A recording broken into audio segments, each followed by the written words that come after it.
तो और भाई लोग कैसे हो आप सब लोग मेरे यार। तो इस एपिसोड की शुरुआत वहीं से होता है जहां से कि पिछला एपिसोड खत्म हुआ था। पिछले एपिसोड में हम सभी लोगों ने देखा था कि इले इजियन स्काईसेट के लोगों से बचकर भाग रहा था, लेकिन अचानक एल्डर ईव उसके पास आकर उसके ऊपर अटैक कर दिया था और उसको ये बोला था कि आज वो किनले को यहीं पे जान से मार देगा। तो अब हमें इस एपिसोड की शुरुआत में दिखाया जाता है किनले एल्डर ईव को बोलता है, अगर मेरे अंदर इतना हिम्मत है कि मैं सेट में घुसकर नानजियांग को मार सकता हूँ तो फिर मुझे अपने ऊपर इतना तो यकीन है कि मैं यहाँ से बचकर भी जा सकता हूँ। और दूसरी ओर तुम्हें तो इतना तक पता नहीं था कि असलियत में मैं कौन था, तो क्या तुम्हें अब भी लगता है कि तुम मुझे यहाँ पर रख सकते हो। और फिर वो अपने पास से एक पील को बाहर निकालते हुए बोलता है, वो ऐसे मैं तुम्हें एक चीज को दिखाता हूँ। एल्डर उस पील को देखकर बोलता है, यूलो ड्रैगन पील, आखिरकार ये कैसे मुमकिन हो सकता है? ये पील इतने आसानी से कहीं पे भी नहीं मिलता, आखिरकार तुम्हें ये कैसे मिला? किनले बोलता है, वैसे तो ये पील पवेलियन के बेकार पील था, लेकिन मेरे पास इनको प्यूरिफाई करने का एक तरीका है। और फिर अपने शॉट को बाहर निकालते हुए बोलता है, तुम्हारा ये पील नानजियांग के जख्मों को ठीक करने के लिए था, लेकिन अब ये मुझे डार्नियांग रियलम के सेकंड लेवल पर ब्रेक थ्रू करने में मदद करेगा। तो बताओ आखिरकार अब तुम्हें कैसा लग रहा है? क्या तुम बुरा फील कर रहे हो?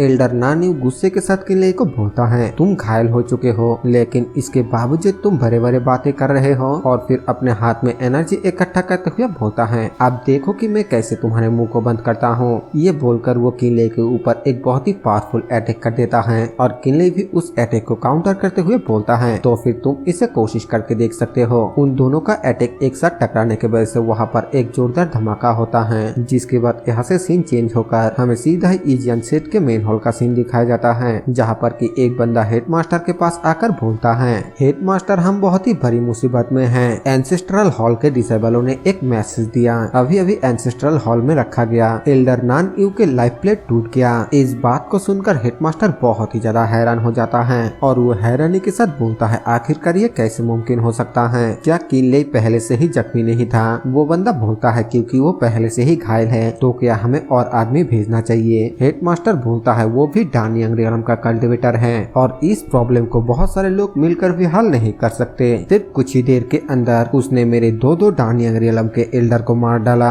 ये किनले सच में इजियन स्काईसेट के एक बहुत ही ताकतवर दुश्मन है। मुझे लगता है कि आप मुझे ये खुद ही करना होगा। इसके बाद यहाँ से सीन चेंज होकर हमें मू फैमिली विला का सीन दिखाया जाता है, जहाँ पर कि मिस मू के पिताजी अपने एंसेस्टर को बोलता है, फैमिली एंसेस्टर, क्वीनजी से खबर आया है, इजियन स्काईसेट के एल्डर नानजियांग को एक ही स्लैश में काट दिया गया और वो एक बहुत ही बुरी मौत मारा। और इस काम को करने वाला और कोई नहीं बल्कि वाइजिंग के किन फैमिली से किनले ही है। इस बात को सुनकर मिस मू के दादाजी बहुत ही ज्यादा हैरान होते हुए बोलता है, क्या किनले? तो वो अपना बदला लेने में सच में कामयाब हो गया। उसने सच में 8 डार्नियांग रियलम के एक्सपर्ट के नाक के नीचे से नानजियांग को मार डाला, लेकिन आखिरकार उसने ऐसा कैसे किया? मिस मू के पिताजी बोलता है, जासूसों ने जो सुना उसके हिसाब से किनले छुपकर पहले इजियन स्काईसेट में शामिल हुआ और फिर सभी रिस्ट्रिक्शनों को अच्छे से स्टडी करने के बाद उन्हें तोड़ दिया, जिसके बाद वो चुपचाप अपने शॉट को उठाकर दुश्मन को मार डाला।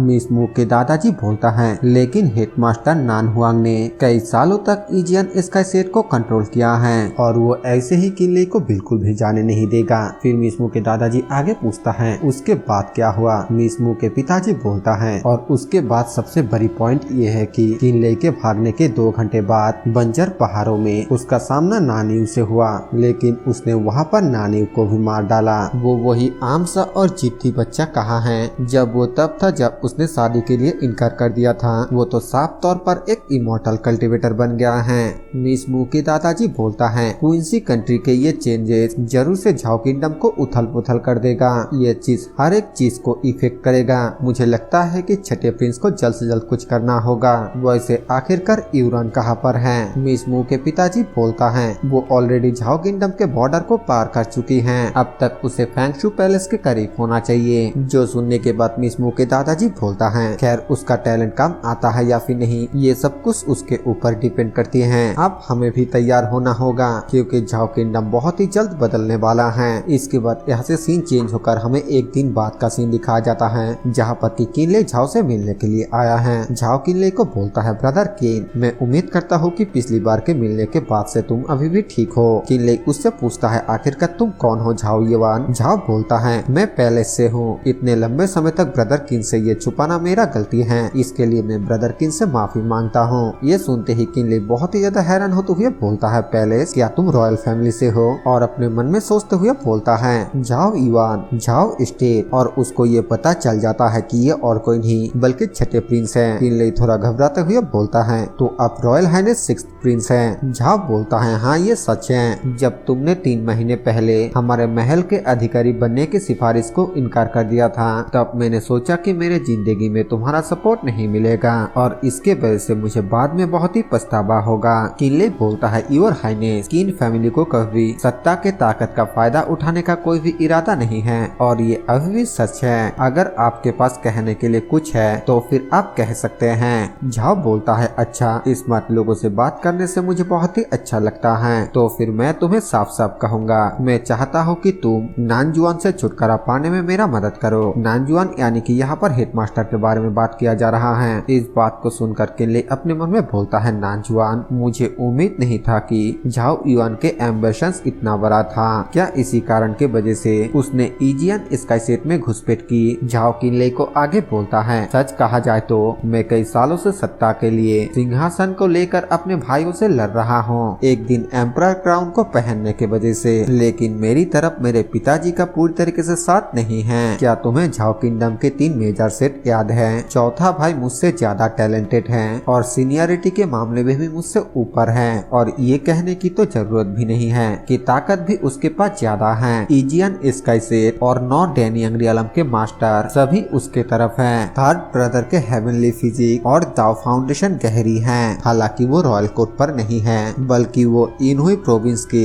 ईस्टर्न पार्ट पर रहता है, लेकिन लिली माउंटेन के ऊपर और नीचे वो एक ही इशारे में कई लोगों को इकट्ठा कर सकता है और फिक्सिया माउंटेन रिस मेरे कमांड पर है। ये इलाका न सिर्फ दूर है बल्कि कैपिटल से बहुत ही ज्यादा दूर है। हालांकि सभी डिसेबल इलाइट्स हैं, लेकिन उनका संख्या बहुत ही ज्यादा है और यही उनका कमजोर पॉइंट है, जिसकी वजह से उन्हें बहुत ही ज्यादा नुकसान पहुंच सकता है। मैं जानता हूं कि तुम्हें राजनीति और सत्ता पे कोई भी दिलचस्पी नहीं है, लेकिन अब मेरे पास एक मौका है। मैं क्वींजी कंट्री के इनर कोर को कब्जा कर सकता हूं और साथ ही में ये तुम्हारे लिए भी अच्छा होगा। किनले बोलता है, मेरे लिए अच्छा? आखिरकार वो कैसे? झाओ बोलता है, हाँ ये सच है। तुम्हारे और इजियन स्काईसेट के बीच ऑलरेडी झगड़ा चल रहा है, लेकिन क्या तुमने ये सोचा कि तुम क्वींजी से बचकर जा सकते हो और हमेशा के लिए इससे छुटकारा पा सकते हो? किनले पूछता है, आखिरकार आपके कहने का क्या मतलब है? झाओ बोलता है, नानजियांग के द्वारा तुम्हारे फैमिली को मार दिया गया और ऐसा लगता है कि लगभग तुम्हारे पूरा फैमिली खत्म हो गया। हालांकि तुम्हारे सेकंड ब्रदर किन झाओ गायब हो गया, लेकिन एक प्यारे छोटे से बेटे को पीछे छोड़ गया और तुमने उसे शांगयुआन एंशिएंट सिटी में छुपाया था, है ना? इस बात को सुनकर किनले थोड़ा गुस्सा हो जाता है और गुस्से के साथ झाओ को बोलता है, क्या आप मेरा इन्वेस्टिगेशन कर रहे हैं? और इसी सीन के साथ ये वाला एपिसोड यहीं पर खत्म हो जाता है। वीडियो पसंद आए तो वीडियो को लाइक कर देना, चैनल पर नए हैं तो सब्सक्राइब कर देना। मैं मिलूंगा आप सभी से एक और नए वीडियो के साथ, तब तक के लिए बाय बाय।